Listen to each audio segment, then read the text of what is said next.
All right, level 5, Genesis chapter 12. Now here's a very interesting one. And it's interesting because it's been being discussed a lot lately. Genesis chapter 12. And this is this famous verse about those who bless Israel will be blessed and those who curse Israel will be cursed.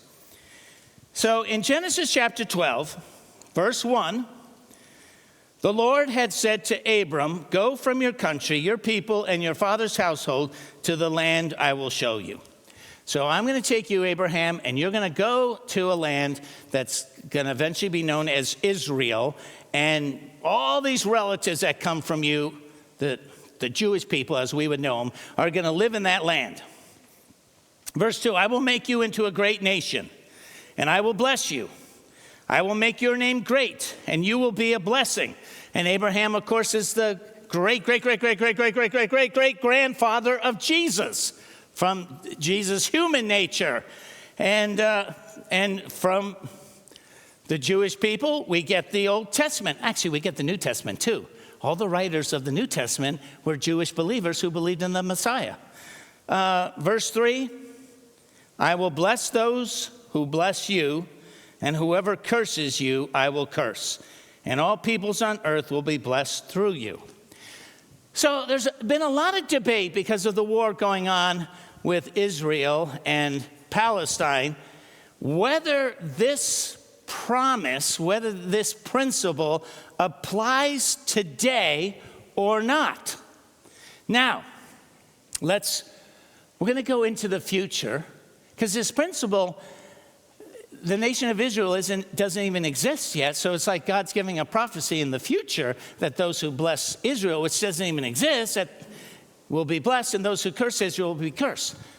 So we're going to go into the future to the time of Moses, and between Abraham and Moses, I gave this quiz question in the first service.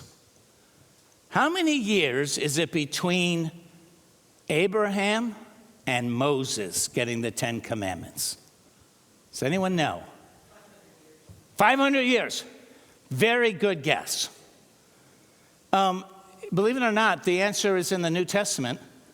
And I didn't even realize the answer was there until I was studying for this sermon. In Galatians, we're told it's 430 years. And actually, if you add up all the years, it is 430 years. So 430 years later, Abraham's in the wilderness with the Israelite nation, the people, and they're bad. Those Israelites are horrible in the wilderness. They are misbehaving. They are driving God insane.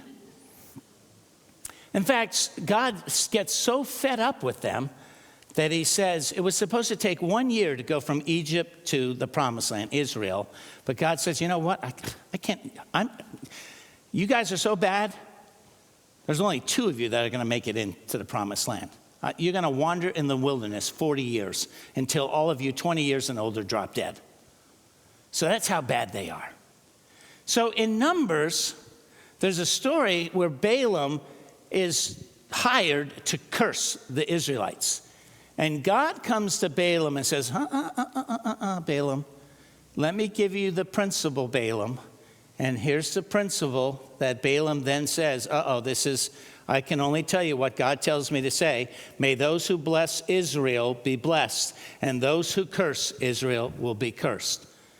So God reaffirms that principle 430 years later, even though in the chapters right before this, the Israelites are complaining and grumbling so much that God sends the snakes out to bite them, and that's when they had to build the bronze snake. And the chapters after this, they're committing sexual immorality and driving God crazy. But in the midst of all of this, God still says, if you bless Israel, you'll be blessed. If you curse Israel, you'll be cursed.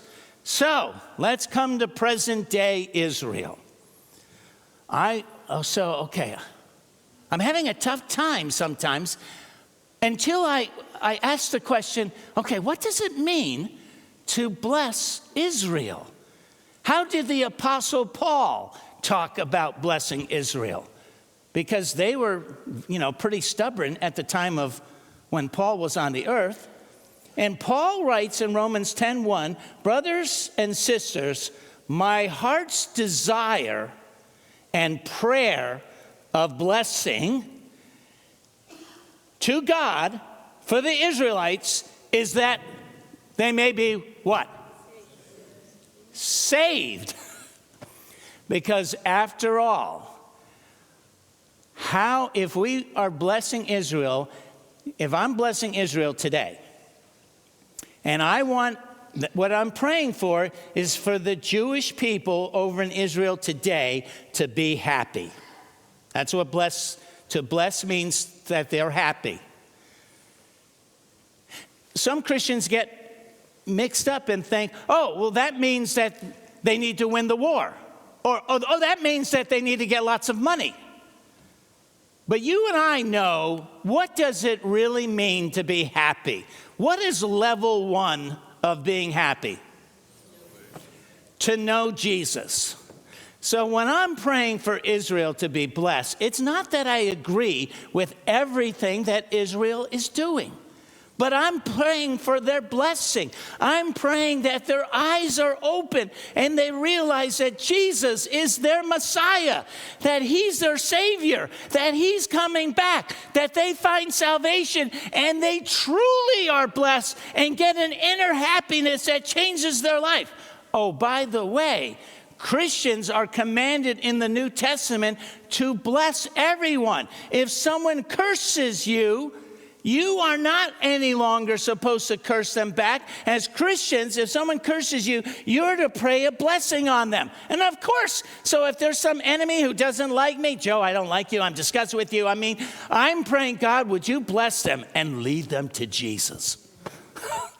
So they get saved, so that they have a heart of happiness and joy, and they're not taking out on me whatever their inner problems and guilt is. And so I also pray a blessing on Palestine. And what do you think I'm praying for the Palestinians? I'm praying a blessing for the Hamas. What do you think I'm praying for them? That they find Jesus. They are so wrapped up in religiosity and that's a whole sermon in itself. But listen, I'm praying they come to know Jesus. I'm praying for the Russians. That doesn't mean I agree with Russia. I'm not excited that they attacked Ukraine, but I'm praying God's blessing on the Russians. And guess what I'm praying for? Them to meet Jesus. And I'm praying for the people of Ukraine. So I believe God calls us to bless people. And I think there is a special blessing. Jesus, that's my hometown. That's my home area. That's where I'm from. Those are my relatives. Those are all my disciple friends. So yes, I have a heart for Israel. I don't agree with everything they do. They've always driven me crazy. But I pray they find salvation.